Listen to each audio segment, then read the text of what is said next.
There we go. All right. Shalom, brothers and sisters. This is your brother Hawayala and the brother. Azariah. And we want to give all praises and glory to our Heavenly Father Yahweh in the name of our Lord and Savior Yahweh Shai. And we want to give, of course, peace, mercy, and loving kindness to the hopeful elect scattered throughout the four corners of the earth that are looking to overcome the time of great tribulation, also known as the time of Jacob's trouble, that they may be able to inherit everlasting life. Today's topic, we're going to discuss the topic of grace. Me and the brother Azariah have been talking about this for the last couple of weeks. And, it was something that is definitely needed to be understood in these times. And I think that it will be, a very edifying topic for you brothers and sisters that may have been thinking about it whenever you ran across it, because growing up, you heard this word being used maybe in the Christian church, but it was misinterpreted and it wasn't applied the right way. And being now that we've woken up to the proper knowledge and understanding, it's important that even just on a basic level that we understand this word. So that way, whenever you're reading it in the scriptures, you understand what it means when you're under grace versus under the law. So if you have any questions, feel free to ask in the comment section in the live chat below, and we'll try and see if we can get to you. If you happen to catch this live stream after it's done and maybe you're seeing the replay, feel free to put any questions in the comment section or shoot us an email, and we can probably either try and do a follow-up or send you scriptures that would maybe address your point. And, that's pretty much, how we'll handle it from there. And if possible, there may be a follow-up lesson or part 2 if time permits. But we feel like this right here should be, good enough for you to at least get a basic understanding of the topic of grace. So what we're going to do, the brother's going to go ahead and read, starting off at Genesis chapter 6 and verse 8 and 9. All right.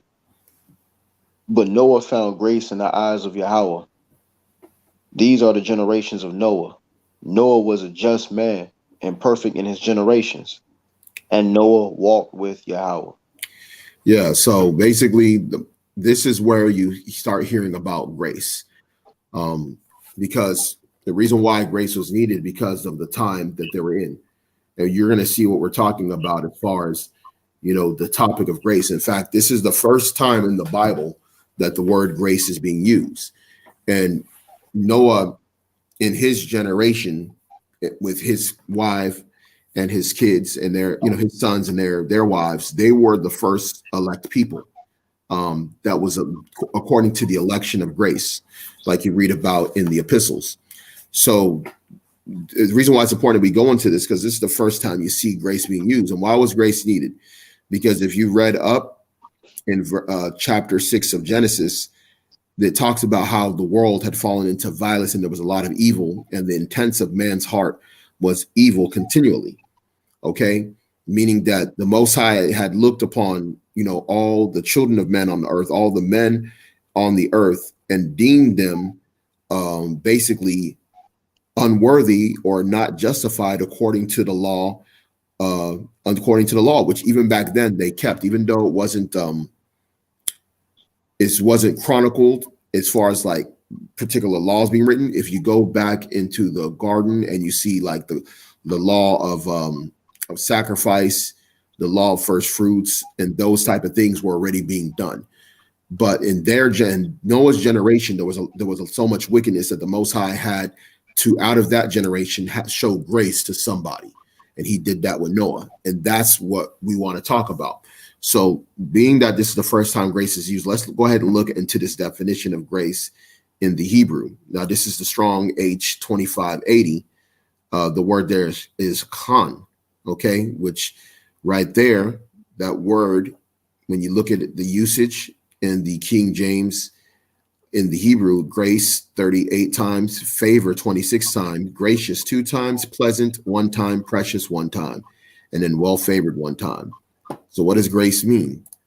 It means to favor, grace, charm, favor, grace, elegance, favor, acceptance. So essentially, you can, when you go back to Genesis chapter 6 and 8, it means that Noah found favor or acceptance in the eyes of Yahweh. Okay. Do you have anything to say on this one? No, I mean that's pretty much right on the money, man. Con. All right. So we're going to go into the Greek definition. We're just going to use one precept. This is going to be Hebrews chapter 4 and verse 16. Let us therefore come boldly unto the throne of grace, that we may obtain mercy and find grace to help in time of need. Okay, so we're seeing here that the word grace is used twice. The throne of grace is found under the Most High Yahweh, because he was the one that has to show favor unto any individual on the planet, just like he did with Noah, and the same thing he'll do with his elect as well. Okay, so that's why it says again, let us therefore come boldly unto the throne of grace, that we may obtain mercy, okay, and find grace to help in time of need. So we're going to go into the definition. This is in the Greek. The word there is charis, okay, and that's the Strong's G5485. And then, of course, it goes into the usage. Okay, mainly grace 130 times, favor 6 times. Okay, we already seen the word favor in the definition under the Hebrew. Thanks, all right, thank 4 times, and then 3 times under this one, but also pleasure twice, and then miscellaneous usage 7 times. So let's go into that definition outline of biblical usage. Grace means that which affords joy, pleasure, delight, sweetness, charm, loveliness, grace of speech. Grace also means goodwill, loving kindness, favor. Okay. So whenever you find grace under the Lord, you're finding a goodwill, meaning he's showing goodwill towards you and favor towards you. Loving kindness, of merciful kindness, right? Because like he says there, again, that we may obtain mercy, of merciful kindness, by which God, asserting his holy influence upon souls, turns them to Mashiach.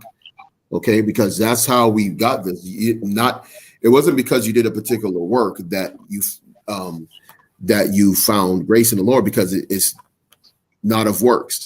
Okay, meaning that for any brother or sister that received this truth, it was because the Most High showed favor and goodwill towards you. Because we know, according to the scriptures, that he can make anybody stay in darkness and blindness and not understand this. So in order for him to turn you to this, he has to show favor towards you. And that's what it means. Turns them to Mashiach, keeps strengthened, increases them in Christian faith, knowledge, affection, and kindles them to the exercise of Christian virtues. And that's the reason why you see the word grace being used a lot in both the old and the new, but especially in the new in regards to your faith, your walk. It's like, you always ask for, hey, by the grace of the Lord, I got to understand this, right? I got this knowledge.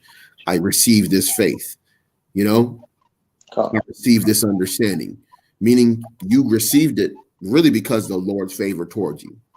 All right. So, and same type of thing is saying what is due to grace, the spiritual condition of one governed by the power of divine grace, the token or proof of grace, benefit, gift of grace, benefit, bounty, thanks, recompense, reward. Okay. So hopefully right there, that gives you an understanding of what the word grace means in the Greek and in the Hebrew. It's pretty much the same thing. So this is the etymology. I'm not going to read the whole thing. I'm just going to read the stuff that's in parentheses. This is the noun for grace in the etymology: God's unmerited favor. See, unmerited means that you didn't earn it. That's why when you go into the scriptures, it says that grace not of works, right? Lest that any man should boast, right? So God's unmerited favor, meaning you didn't earn it. He showed favor towards you, love or help, okay? That you may find grace in time of need, of help, right? Love, okay? Pardon, divine grace, mercy, favor, thanks, elegance, virtue. And then we're going to go ahead and go down here into the verb usage.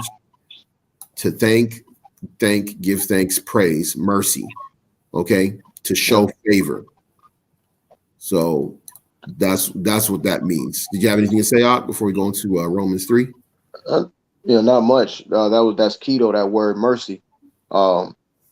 Being a part of grace. How many times the Most High had mercy on us? You know what I'm saying? Ancestors from before time and now. If we examine our everyday lives and things that we've done, we would say He's had mercy on us, right? So that's a heavy part, and to understanding to even have a chance to be where we are right now. This is why this is a much needed topic, man, because a lot of times we don't understand like how good the Lord was to us when he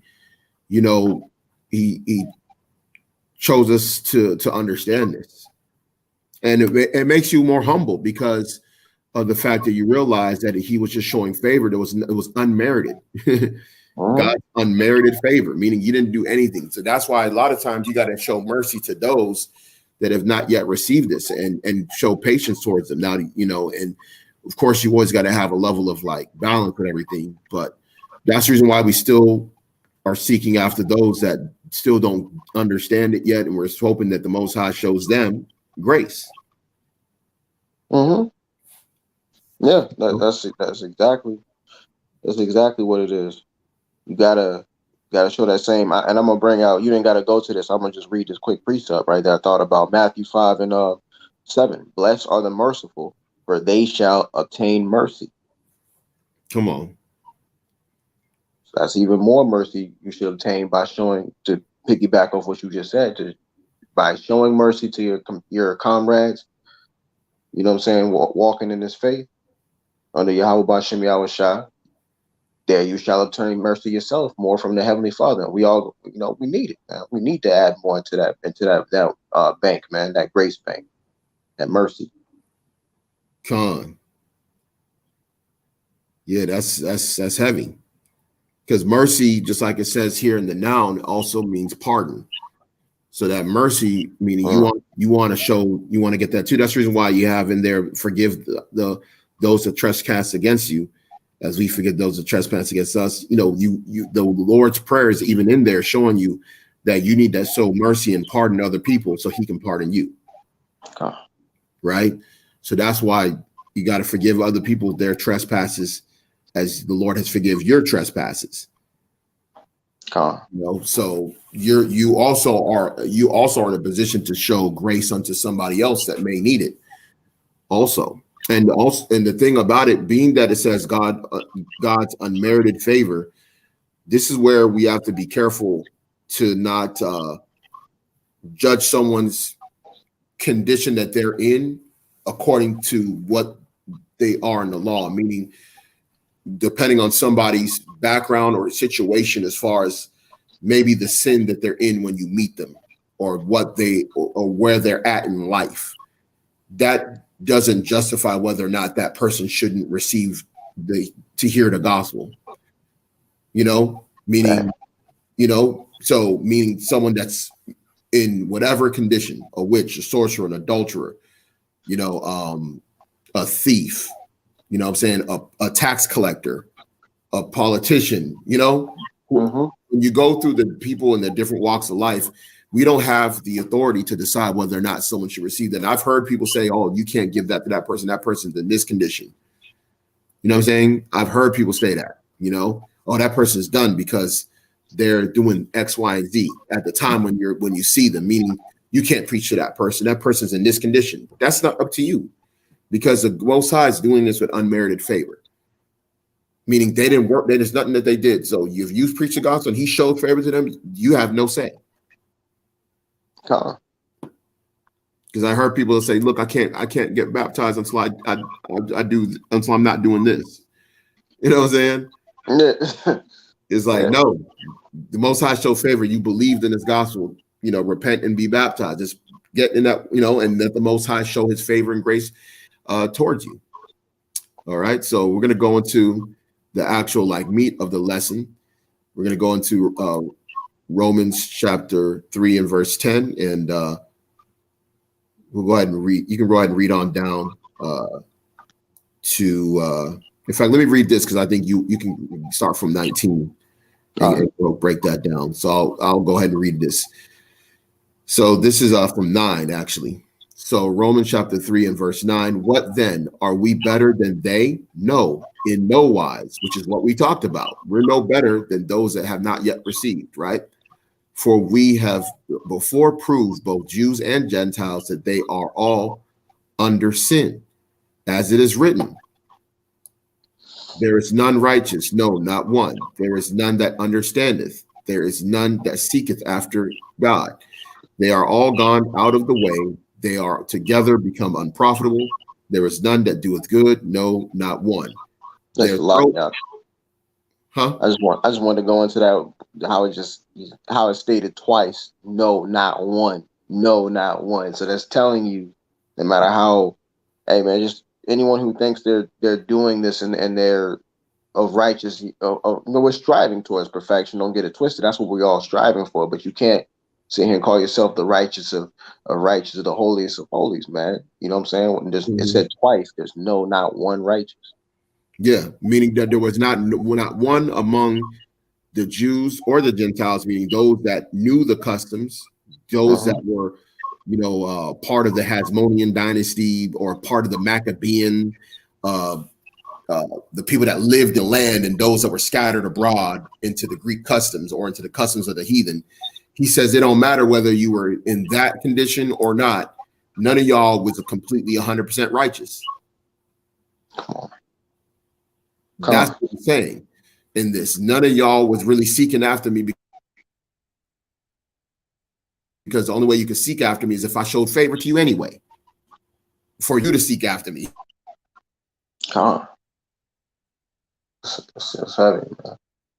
It's heavy. You know what I'm saying? It's heavy, man. It still applies to the same way it applies to this day, man. Mm-hmm. God, that verse 11. There is none that understandeth, there is none that seeketh after Yahweh.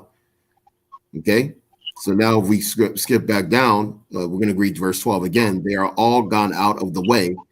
They are together become unprofitable. There is none that doeth good, no, not one. Like the brother said, it said it twice. Verse 13, their throat is an open sepulcher. With their tongues they have used deceit. The poison of ashes under their lips, whose mouth is full of cursing and bitterness. Now this is talking about it's talking about among the whole nation. We fit in one of these categories or all, okay?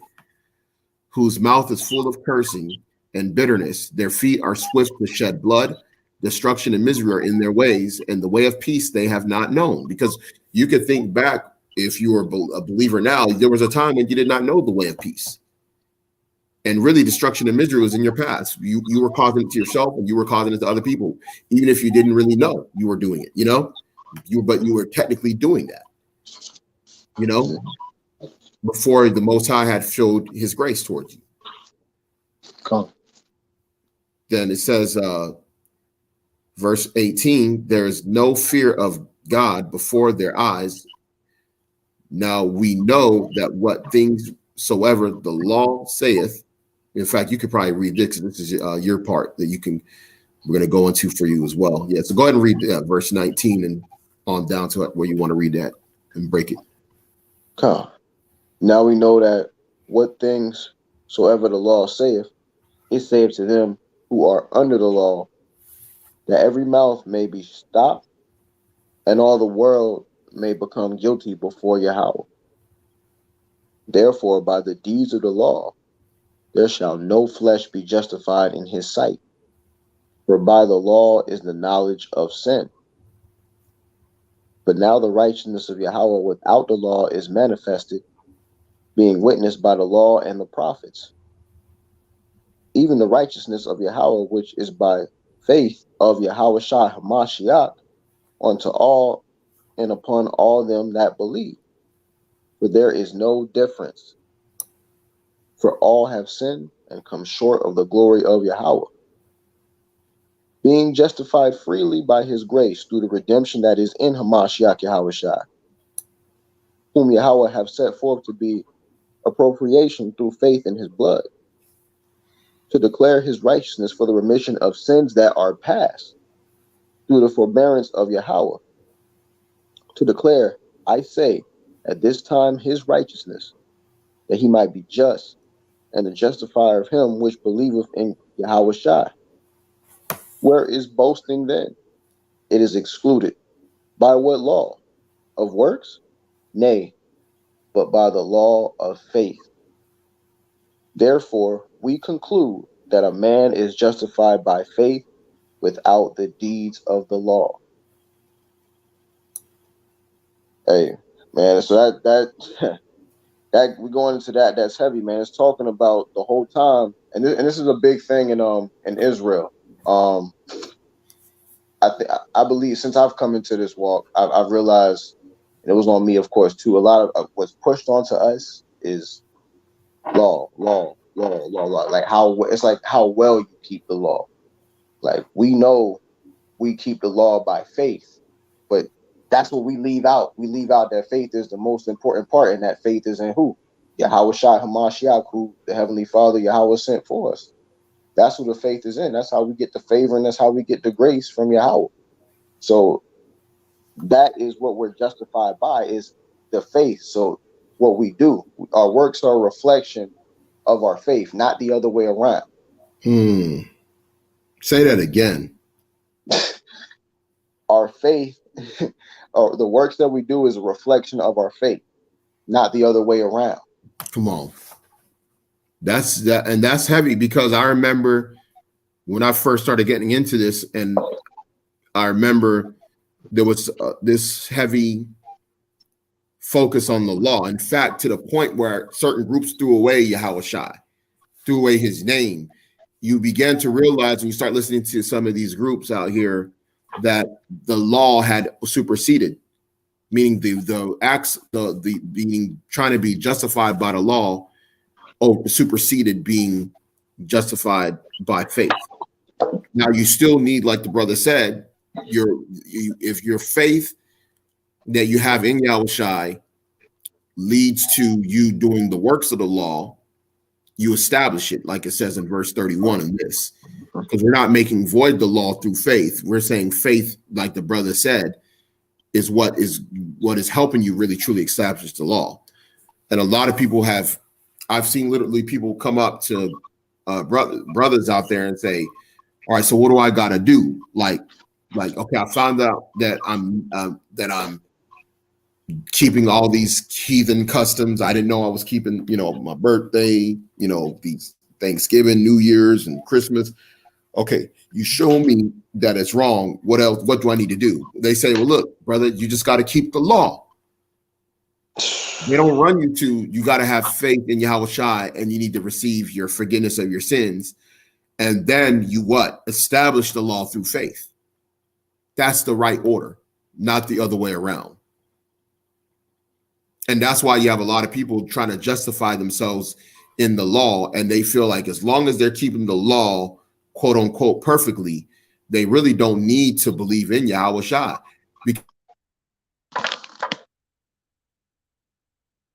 Karnak,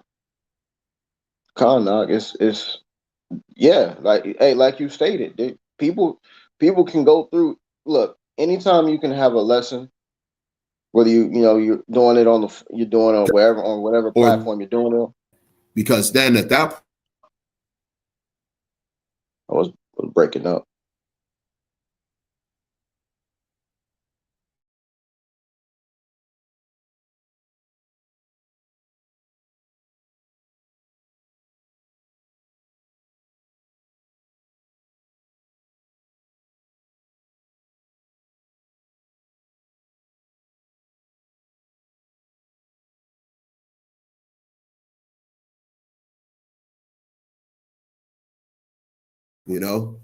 which we'll probably maybe get into another time.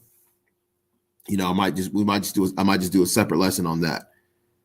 But let me see here.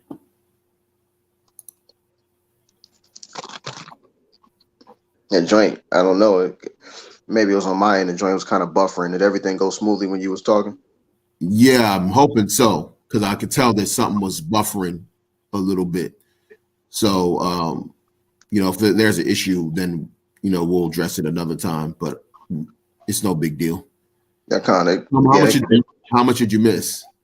When you was going into it, just it was a little bit. I mean, we established, the point was established though, so it wasn't. Yeah. So now we can go into James. Yeah, James go ahead. You can go ahead and read it. Okay. For whosoever shall keep the whole law and yet offend in one point, he is guilty of all. Come on, man. So that means, hey, like, no matter there's, you know how many laws there's in here. So if you, like it's saying right here, if you go to 11, for he that said, do not commit adultery, said also, do not kill. Now, if thou commit no adultery, yet if thou kill, thou art become a transgressor of the law. So you could be a man who tells somebody don't commit adultery, but if you go and kill, or you disobey the law in any other point, you still have transgressed the whole entire laws in entirety. So it's almost as if you were a person who committed adultery, even though you don't do it. If that falls upon you when you do these, when you go by yourself of the justification in the law. And anytime you can go into this, and like the brother was saying, anytime you can go in this and you miss preaching Yahawashi, that's when you have a problem. Mm-hmm. That should not be something that should even be able to happen. It seems like Yahawashi, we talk about this all the time, right? It seems like Yahawashi is a reflection of the law. And people talk about the law more than they talk about Yahawashi. When the law, well, we should not try to get too far ahead of ourselves for the lesson's sake, but the law was really just the schoolmaster to Yahawashi. It was showing he was that to come greater to come out of the law. Mm-hmm. You know? That's true. Yeah, because when you go through after Yahawashi ascended up to the Father, when you go through the book of Acts and the epistles, the centerpiece of what they're preaching about is Yahawashi. That's the center point of what they're preaching. Now, within the law and the prophets, you actually expound on who Yahawashi is and what the will of the Heavenly Father is concerning, our faith.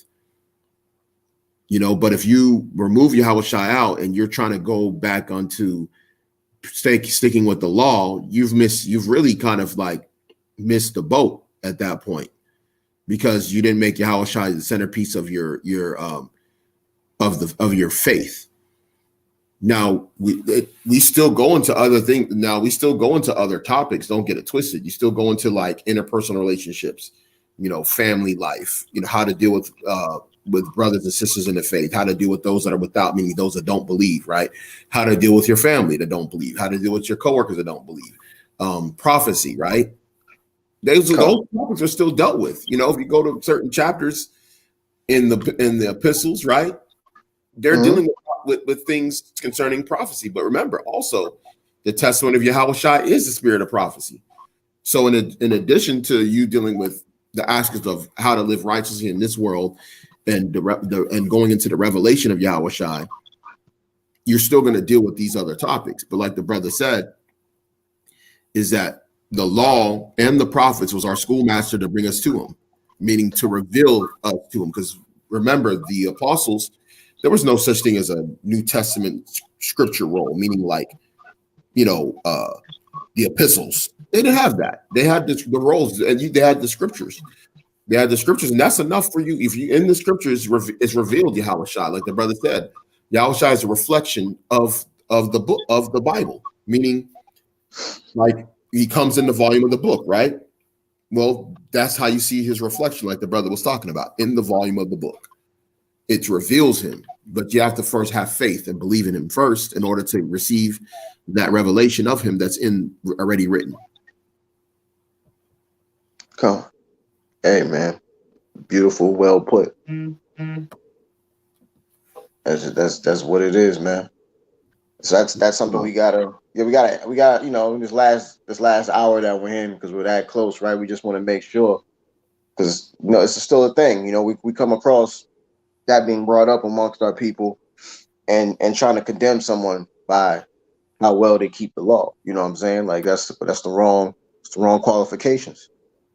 You know what I'm saying? We're looking at the wrong metrics to what's the word I'm looking for? Kind of hold a brother or sister too. We want to hold and make sure that their faith is up. You know what I'm saying? Now, result, like you said, doing these works, brother should do that. If you got the ability to do something like keep the Sabbath or keep the keeping these high holy days, because the Most High has given you that day off to do so, and vice versa, things like whatever, eating, keeping yourself in the dietary law, things of that nature, those things. Go ahead, that's what we to do. That's a result of our faith, man. But you're not don't condemn somebody, you know what I'm saying, off of how well someone keeps the law, because we all sinners. If you got one person who can keep the whole law, then that person does not need Yahweh Shah to come and save them. They already saved, as the Christians would say. Yep. Yeah, because it tells you about rehearsing the righteous acts in Judges. It's just like when brothers keep the Passover, like people want to get technical, like you got to get an unblemished male lamb of 1 year old without blemish. Brothers realize that it's hard to do that, even though it's possible. Yeah, you can go out of your way right now and try and see if you can find a lamb that you can basically pre-order right now here in Babylon, that by the time the Passover comes, it'll be 1 year old and it's going to be without blemish, because it's that good of a specimen, right? Right. But most 90-something%, 99% of people that are going to keep it, they're not going to be able to do that, right? So hence the reason why you're wanting to be able to, what does it say in Luke chapter 1?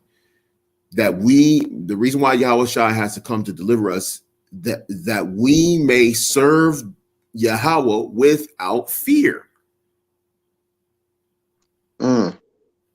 That's what it says in Luke chapter 1. We may serve him without fear of consequence of what we have to deal with here. Okay?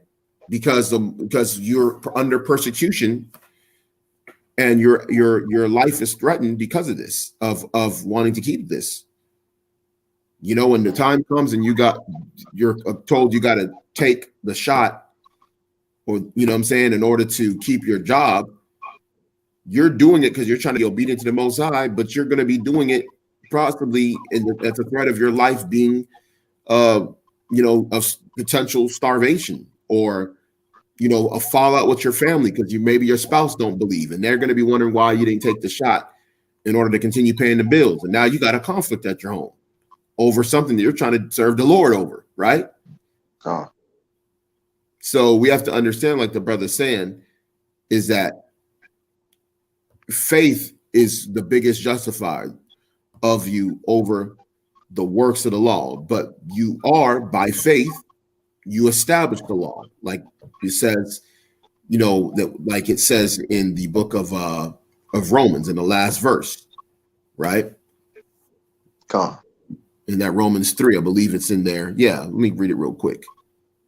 This is Romans chapter 3 and verse 31. Do we then make void the law through faith? Yahweh forbid. Yea, we establish the law. Come on. Okay. So that's the reason why when you get in, you begin to use the Most High's mercy and favor he showed towards you to now begin to keep these different things, the righteousness of the law that's in Yahweh Shai. Okay. So we're going to go on, I guess, into Galatians. Yeah. What's up? Yeah, no, you got it. It's like it. Yeah, Galatians chapter 2 and 16. Knowing that a man is not justified by the works of the law, it leads right in, but by the faith of Yahushua Mashiach, even we have believed in Yahushua Mashiach, that we might be justified by the faith of Mashiach and not by the works of the law. For by the works of the law shall no flesh be justified. Wow. We could stop it right there. Yo, man, it's crazy when it's like when you understand the importance of Yahweh Shai you begin to say these things that line right up with what's in the scriptures. The Most High says, and this is what it is, and this is the reason why some people have a problem with Paul's epistles, because they justify themselves in the law, but then when you examine, they're not even keeping the law properly. Because part of the law was, justice, mercy, and faith. And that's the aspect that's missing with those that are basically justifying themselves in the law. And then many of them don't even keep it. You got people talking about the law, and then they'll say Paul was going off because he was saying people not to keep the law. You got guys out here, you got these guys got, man, listen, bro. There's too many elements, bro. Yeah, exactly. It's like you got guys that then created whole new ordinances against the law, man-made commandments against the law. You know what I'm saying? You got guys out here, getting with one sister and breaking off that relationship, going to another and going to another, going to another. And y'all not reading red letter. Well, red letter tells you certain things, Yahweh says there's certain ways you got to operate if you're his believer, if you're his disciple. But because they're so beholden to that law, they think that they're justified by the law, and they remove red letter. And that's very dangerous, because we were warned in the law that you would have to listen to the words of Yahweh Shah Mashiach in order to be what? Justified. Uh-huh. Yeah, you said you get destroyed, man. You said, hey, man, that blood's going to be required if you don't take heed to this voice, man. So for those who don't believe in Yahweh Shah, I mean, and you can even, and that goes for anyone, right? You can say you call on his name, but that's why the action has to show it. Like you have to move like a believer in him, thus showing it. You can call on his name if you want, but certain elements that you don't take shows that you actually don't believe in him. So you're really no different than Old Testament only Israelite. I'm not gonna get too much into that, but you're really no different for OT only. And OT only, at least they're full on with their path. They know that they don't believe, so okay, at least they go that route, which it's totally wrong. And you have no pathway to salvation without Yahweh Shai, but at least you're taking a solid approach. These are things that just to understand, not put people under bondage, and to understand what we gotta do, man. Gone. Like the brother was saying, about operating the right way. So verse 17, for the sake of those that think that we're saying that you can do whatever you want, it says, but if while we seek to be justified by Mashiach, we ourselves are also found sinners, is therefore Christ or Mashiach the minister of sin? Yahweh forbid. So no, we can't do whatever we want. That's the reason why there's parameters within the law of what can and can't be done. And if you see that, well, many of the laws is based on this: love the Lord your God with all your heart, all your soul, all your mind, and love your neighbor as yourself. Okay, so there's certain things you're not going to do as a believer, that you don't want to be doing as a believer, right? That's the reason why we know that there's still a balance to everything. Okay, and Yahweh Shai shows you, he teaches you that balance, and it's expounded on by the apostles. In fact, many of the behaviors in the book of Acts shows you how you have to operate, because how you also treat your brother or sister in the faith is also a determining factor in your faith in Mashiach. Yahweh Shai is determined by those things: your individual behavior and your interpersonal behavior with those that are believers and those that are not believers, right? And those are the actions that you have to do in order to be what called the children of the highest. Read Matthew 5, 6, and 7 to get a good idea of some of the summary of the behaviors that a believer is to have and how he's supposed to act in certain situations. Yahweh Shai goes over it in those chapters, among others, but those are very quick. That's known as the Sermon on the Mount. That's a very good space and barometer to see, like, wow, am I doing these things? You know what I'm saying? Am I doing these things that he's talking about? And that's part of the righteousness that is within the law that he's discussing. not just I kept this law, like on a legal, carnally, like legally, like, oh, I did this. Oh, yeah, carnally, I got fringes. It's like, okay, it's deeper than the fringes, Yeah. It's deeper than, okay, I kept the Passover. When you know what I'm saying? When your own brother, when one of your own people came to you, or, needing something, and, you didn't want to do it because you felt like, oh, they got to earn it, you know what I'm saying? Or whatever. So there's certain ways that some of our people, and Pharisees were like that, someone that was in a downtrodden position, oh, they're cursed, rather than you having a heart of mercy towards them, right? So, by the way, Shalom, Yahweh Shem Yahshua Barakatah to the brother G Style, hopeful elect, and Miss Zion. yeah, let me Khan, yeah.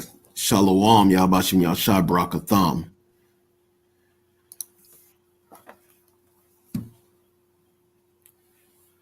And Yasharala in Nevada too as well. I hope, brother. I remember we talked. You asked questions about baptism in that last lesson, so hopefully, take an email and hit a brother up so we can try to get you squared away, Lord willing. Khan. Yeah, so we can move on to we still got a couple of more. Yeah, it's only like a few. Yeah, you can go ahead and get this right here. This Galatians, I think, 5 and 1. All right. Right here. Stand fast, therefore, in the liberty wherewith Hamashiach hath made us free, and be not entangled again with the yoke of bondage.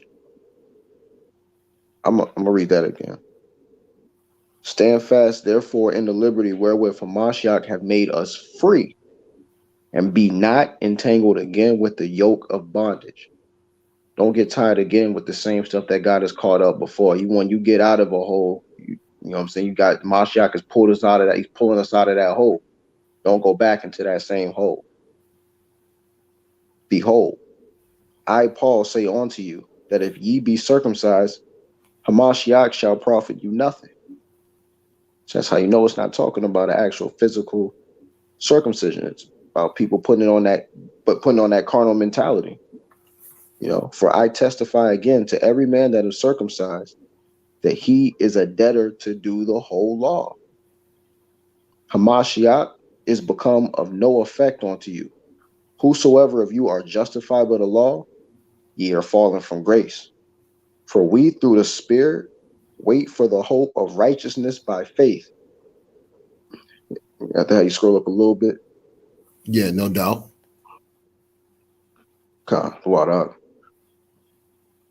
For in Hamashiach, for on Yahawashi Hamashiach, neither circumcision availeth anything, nor uncircumcision, but faith which worketh by love. Hey, man. Yeah, man. when you the whole breakdown of that, could you scroll back up to? Yeah, no doubt. Go back to that verse. It tells you again, man. He's telling you again, for I tested every man is circumcised that he is a debtor to do the whole law. So again, you got to be caught up in that. It told you to free yourself from that bondage. Don't be caught up in that for that specific reason. If you're going to put yourself back in that bondage, entangling yourself, getting caught up, you're going to be like a hamster on the wheel, man, if you stay in that pathway. Mm-hmm. And Hamashiach has become, that's what we were just talking about. Hamashiach has become no effect onto people who take this pathway. If you're justified by the law, Yahawashi, he got nothing. There's nothing he can do for you. Wait, what does it say? If you're justified by the law, what does it say after that? Verse 4. Ye are fallen from grace. You are falling out of favor with Yahweh. Come on, man. Once you try and justify yourself by the law, you have fallen out of favor with him. because what happened is you began to justify yourself before the Yahweh and said about concerning the law. And now he can't show his favor towards you because your heart wasn't right.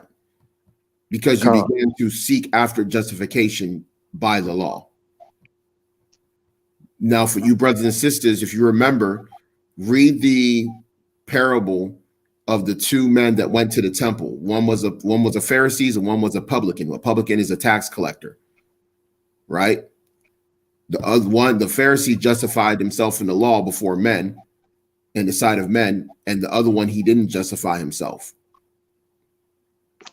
Okay, so you don't want to fall out of grace with the Most High by justifying yourself in the law, because remember how he received you and he showed his grace towards you, right? What is grace? God's, or like it says there, God's unmerited favor, or what we would say Yahweh's unmerited favor. Okay, so you want to stay in that mode of grace with him, not justifying yourself in the law. That's why you have to be in the mindset of asking for mercy. Now, go ahead and read that verse 5, and you can go into that. For we through the Spirit wait for the hope of righteousness by faith. Wait, we're waiting? We're waiting for the hope of righteousness by faith. Meaning that your full effectiveness of righteousness is not fully going to come until you're getting to the kingdom, until you're of the elect. Why do we know that? Because when you go to the new covenant is the laws written on your heart, your inward part, because you can't do it all. You can be justified, meaning you could be justified by faith, but making yourself fully righteous is not going to happen on this side. You're going to have to you're going to have to get the laws written on your inward part, and everybody that's of the elect. That's Romans 8:8, the new covenant. That's the full transformation. Now, right now, we're working on what's called sanctification. Sanctification is the process of you becoming more righteous in your walk, in your faith in Yahawashi, which in that process you're establishing the law.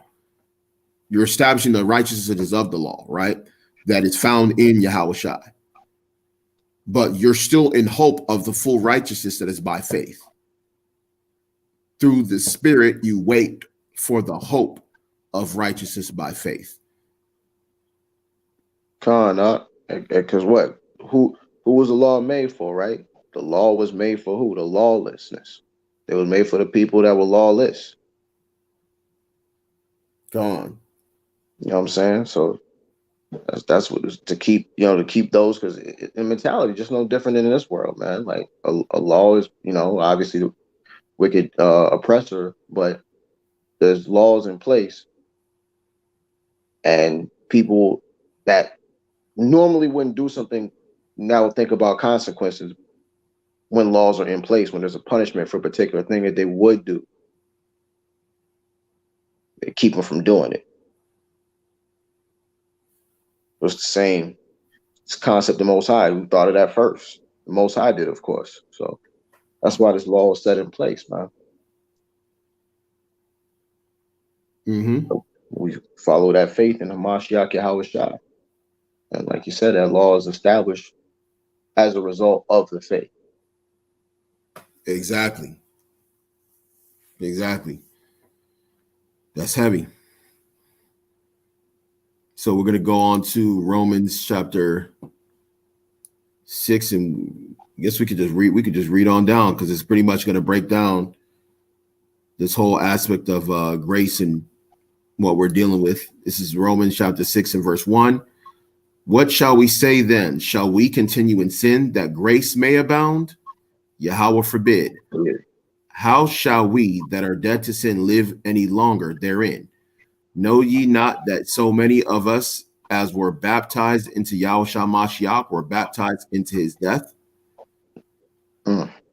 Therefore we are buried with him by baptism into death, that like as Mashiach was raised up from the dead by the glory of the Father, even so we also should walk in newness of life.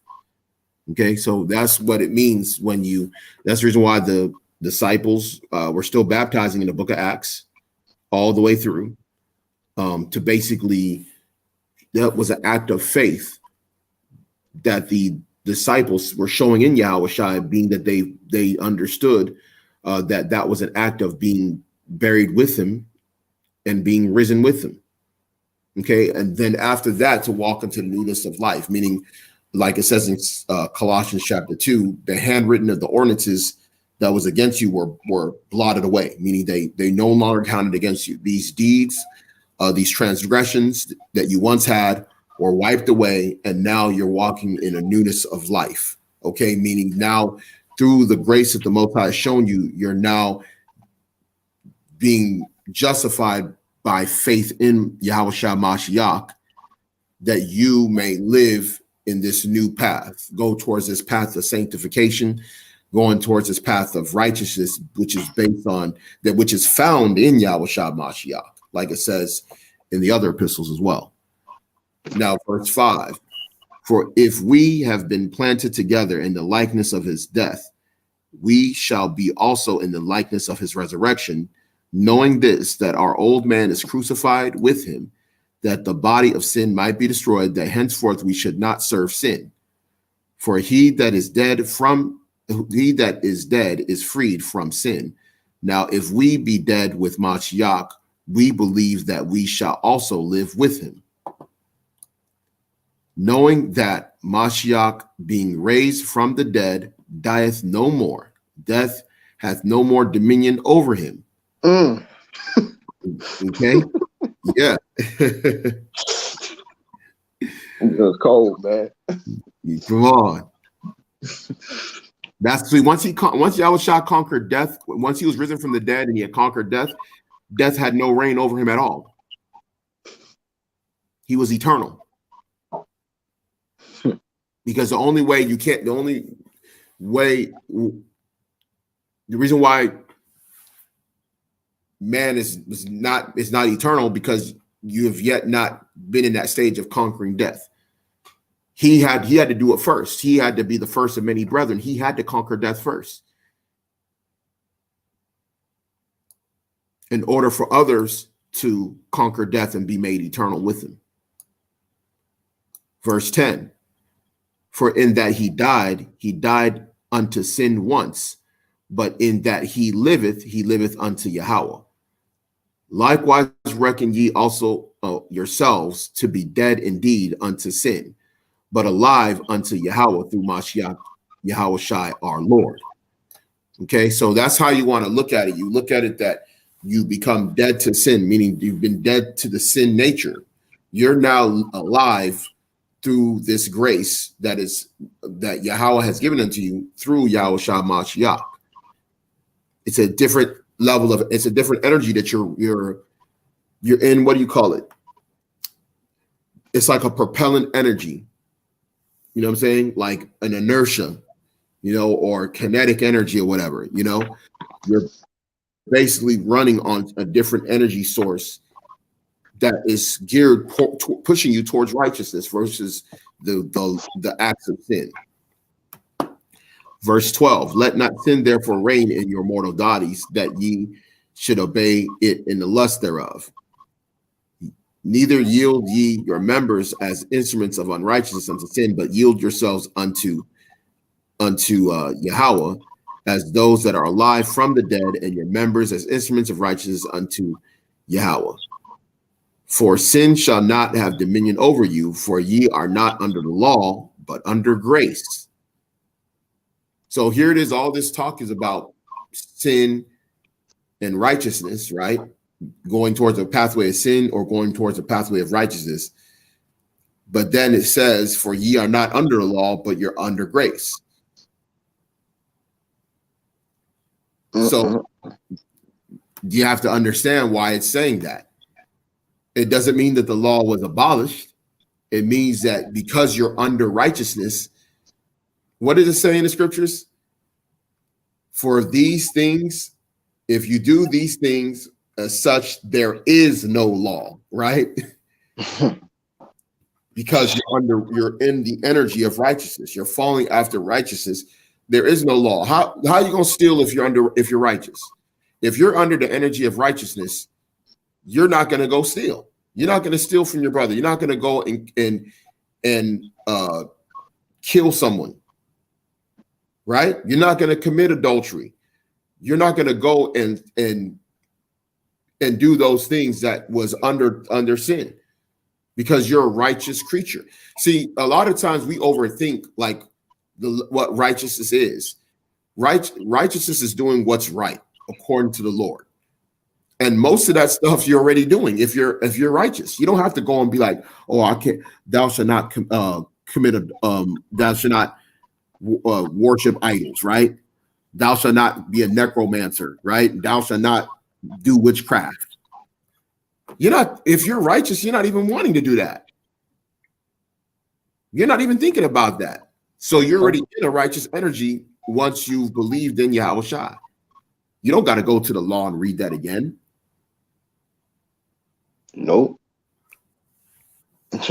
Exactly. Yeah. It's like a moral standpoint, man. Like under the most high, it's like it's almost like it's like in you. There's even things in ourselves from a standpoint to before we even came into this knowledge that the Most High woke us up to, right? Where there's things that we would know from a moral, from a moral standpoint. I can speak for myself, definitely from a moral standpoint, that I didn't even want to do, not because I knew that it was part of the law, right? Just because it just was off. You know what I mean? It just felt off. And now once you come into the knowledge and understand, oh, you look into aspects of the law, you're like, oh, so it was off. You know what I'm saying? But you came into that after the fact. It confirmed it. Scriptures, the Most High showed it to you, confirmed that what you were feeling was the wrong type of energy. When you was moving under that right energy, like you talk about, under that right spirit, then it's not something you even try to go do. The only thing we fight is our flesh. That's why we operate in the spirit. Mm-hmm. We ain't dealing with that. Exactly. Fight off that wickedness, man. Exactly. Yeah, you're not going to be coveting your neighbor's wife if you're in the spirit. If you're in the flesh, you're going to do that. You're going to try and call brothers' wives and get in their heads to try and get to them. That's an inside joke. Yeah. But you're going to be doing stuff like trying to swindle somebody. You know what I'm saying? Mm-hmm. Like think about, you're gonna be thinking about scamming instead of getting money the right way. You're gonna be thinking, man, how can I scam this guy? That's stealing. You know what I'm saying? Facts. That's using deceit. Those are works of the flesh. Mm-hmm. You got people in Israel, that operate in that state of mind. They're thinking, how can I get in over on these guys? How can I make them give me more money? How can I make them give me tithes? Even though even though tithes is for the Levites, I know that, but I'm saying I can twist this scripture and get this money out of them. You know what I'm saying? Hey, I'm the elder. I shouldn't have to work. I'm so and so, big brother almighty, and I shouldn't be working. Y'all brothers got to make sure that I'm not working at all. Y'all got to be sending y'all money to me every month. Mm-hmm. You're in the flesh. You ain't in the spirit, but if you're in the spirit, you ain't thinking about that. That type of stuff, you're like, you'd be like, man, I'm not gonna do that. Yeah, you're not telling people to go. You're not telling people to go take the vaccinations is going to end a brother or sister's chance of salvation neither. Come on, man. Hey, man. Because why? You love your neighbor as yourself. As yourself, man. Why would you do that? Which that's one of the things that your salvation hinges upon, is how you treat those around you. Yeah. How you care about those around you, even those that don't believe. You warn them, you tell them, don't do this, don't do that. Even all the way up into the last Trump, right? You want to be in the same mindset. So we'll go ahead and go to verse 15, and we'll just finish it off with this one. It says, verse Romans 6:15, what then shall we sin? Because we are not under the law, but under grace, Yahweh forbid. We just read that before in the other verse from the other book as well. It says the same thing. Okay, so you want to stay under grace. You do not want to justify yourself in the law. You want to stay in the Lord's favor. And how do you do that? You keep your faith in Yahweh Mashiach. You stay under that lordship, under that mindset of what righteousness truly means in regards to the gospel. So hopefully, it's edifying. You have any other words, Ak? The brother Yasharal in Nevada. Yeah, we're not in the new covenant yet. That's the whole point we was talking about. We're striving. We're fighting right now, walking in the sanctification process, as the brother brought out earlier, and striving that we may be of that hopeful elect, to where we would be put into the new covenant. Because anytime we're in a situation where we have to even do these things, we have to think about it, like the brother brought up. The fact that we have to think about things, or know what's in the law. The law will be put right into your heart automatically, 100%. So, yeah, currently we're not in the new covenant, man. But Lord willing, everybody in this chat and other brothers and sisters, even outside this, as many as that seek Yahweh B'Shem Yahweh Shai, man, to be saved. So, and then we will be in the new covenant, Lord willing. Yeah, because so what brothers got to understand is that we are believers of the new covenant.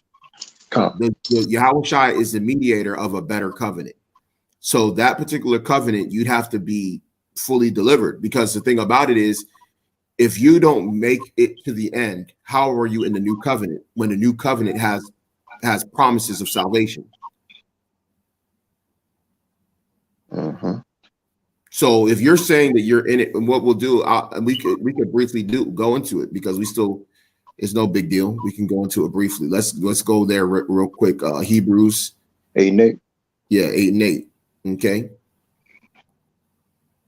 And then we can bring out like an example of when the new covenant will be established, right? So we can start at verse 6. This is Hebrews chapter 8:6. But now hath he obtained a more excellent ministry, by how much also he is a mediator of a better covenant, which was established upon better promises. Now, why does it say better promises? Because the promises is something that you have to get later. You don't get it now. It's no longer a promise. A promise is basically like an agreement. In fact, let's go into that word for promise. Okay.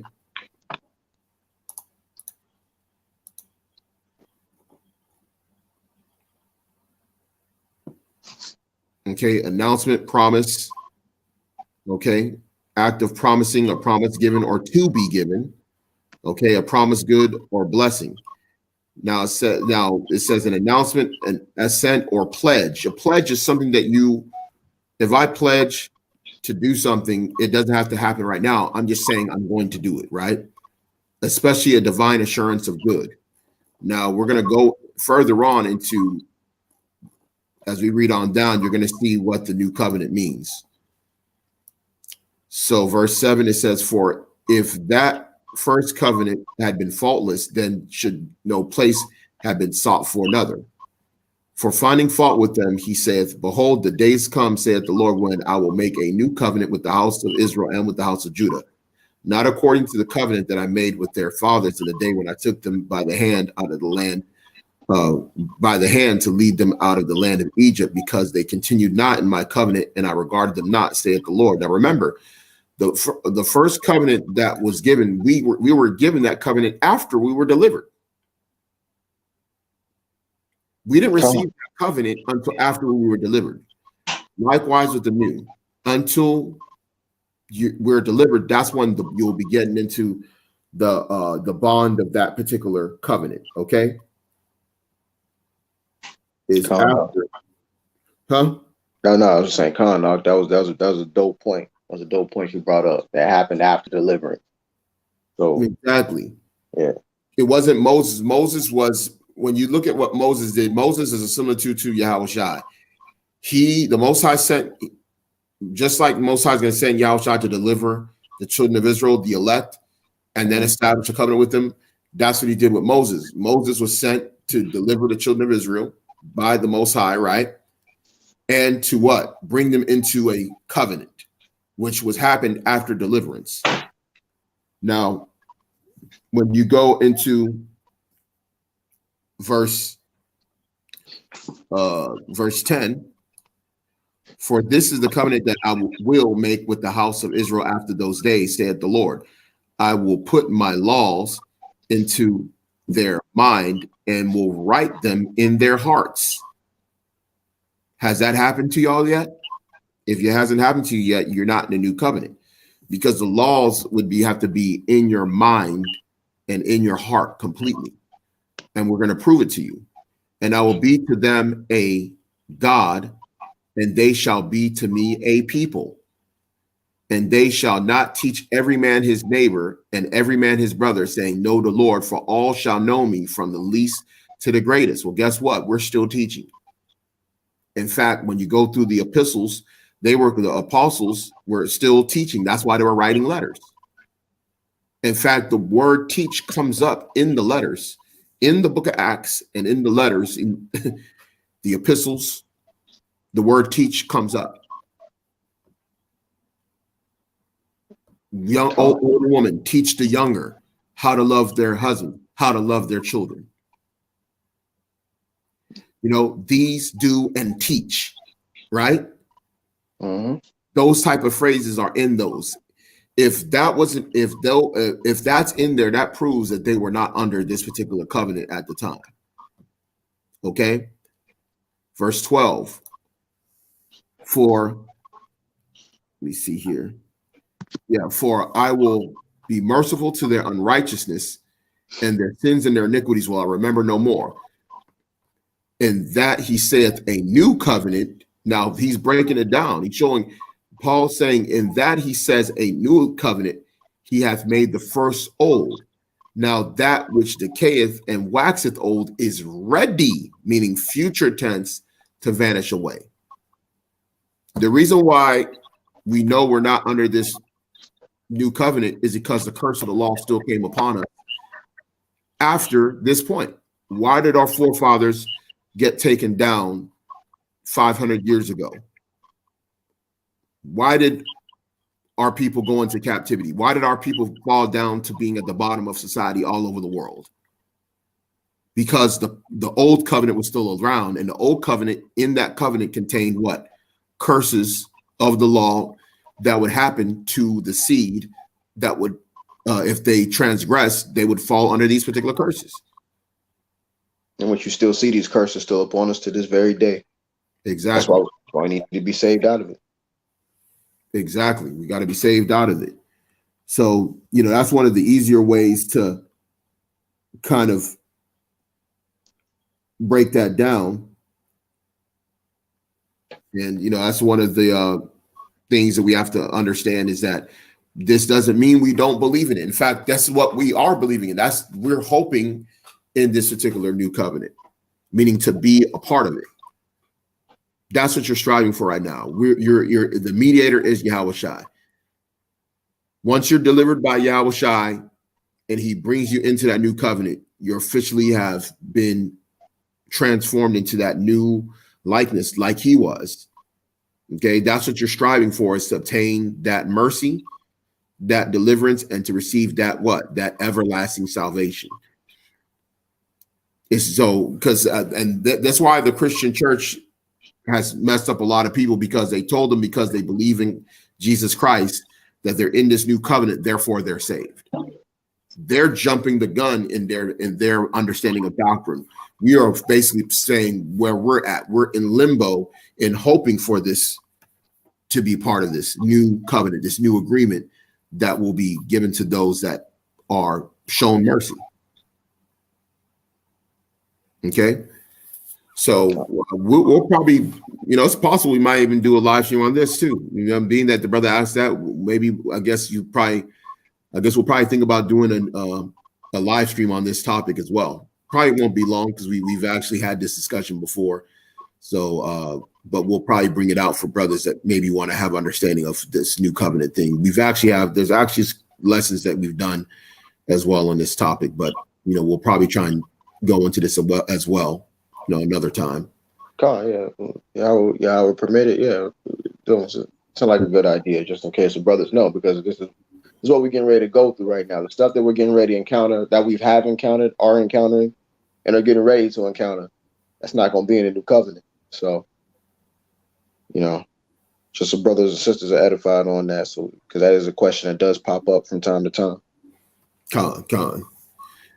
All right, so shoot, that'll be it, man. So with that, we want to give all praises and glory to Yahweh, Yahweh. Peace, grace, and mercy be abound to the whole full elect scattered throughout the four corners of the earth. Shalom. Shalom.